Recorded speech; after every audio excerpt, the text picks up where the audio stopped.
തൃശൂരിന്റെ ഗ്രാമവീഥികളെ ഉത്സവാഘോഷത്തിൽ ആക്കിയെത്തുന്ന കുമ്മാട്ടികൾ ഓണക്കാലത്ത് മാത്രമുള്ള അപൂർവ കാഴ്ചയാണ്. കേരളത്തിലെ ഏറ്റവും പഴക്കമേറിയ കുമ്മാട്ടിയാണ് കിഴക്കുംപാട്ടുകരയിലേത്. ഓണവരവറിയിക്കാൻ തയ്യാറെടുക്കുകയാണ് തൃശൂരിലെ കുമ്മാട്ടി സംഘങ്ങൾ.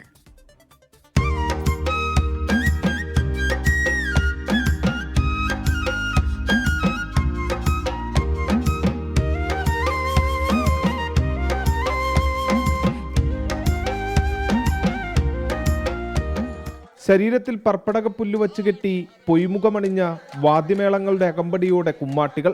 ഓണത്തപ്പൻ അകമ്പടി പോകാൻ ശിവനയക്കുന്ന ഭൂതഗണങ്ങളാണ് കുമ്മാട്ടികളെന്നാണ് സങ്കല്പം. ഗണപതി, സുഗ്രീവൻ, ബാലി, തള്ള, കാട്ടാളൻ, വേടൻ തുടങ്ങിയ രൂപങ്ങളാണ് കുമ്മാട്ടികൾക്ക്.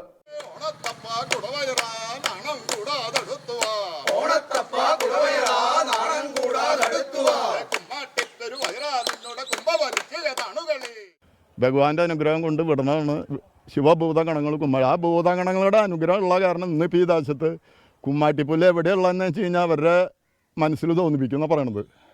അവിടെ പുല്ല് കൊണ്ട് വന്നിട്ട് ഇനി കിഴക്കുംപാട്ടുകര കുമ്മാട്ടി കളിക്കുള്ളൂ. കിഴക്കുംപാട്ടുകര, പനമുക്ക്, വിയൂർ, കുറ്റുമുക്ക് തുടങ്ങി 50ഓളം കുമ്മാട്ടി സംഘങ്ങൾ നഗരത്തിൽ തന്നെയുണ്ട്. എന്നാൽ പഴമ കൈവിടാൻ കിഴക്കുംപാട്ടുകര തെല്ലും തയ്യാറല്ല. പരശുരാമനും പാർവതി ദേവിയും അവരെ ഭൂതഗണങ്ങളായ നന്ദി, നന്ദീശൻ അങ്ങനെയുള്ള ഭൂതഗണങ്ങളാണ് നമ്മുടെ എല്ലാം വീട്ടിലേക്ക് കുമ്മാട്ടിയായിട്ട് വരുന്നത്. അതാണ് പിന്നീട് ഞങ്ങളുടെയൊക്കെ ഈ ദേശത്ത് കുമ്മാട്ടിക്കളിയായിട്ട് രൂപപ്പെട്ടത് എന്നാണ് പറയുന്നത്.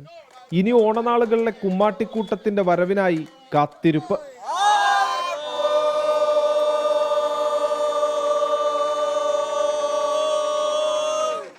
ക്യാമറാമാൻ ബിനേഷ് ബാബുരാജിനൊപ്പം സൂരജ് സജി, 24. ലോകത്തെവിടെയായാലും ഏത് സമയത്തും 24 വാർത്തകളും ഓഗ്മെന്റഡ് റിയാലിറ്റി പാക്കേജുകളും എക്സ്പ്ലെയിനറുകളും വിശദമായി കാണാൻ ഞങ്ങളുടെ യൂട്യൂബ് ചാനൽ നിങ്ങൾക്ക് സബ്സ്ക്രൈബ് ചെയ്യാം.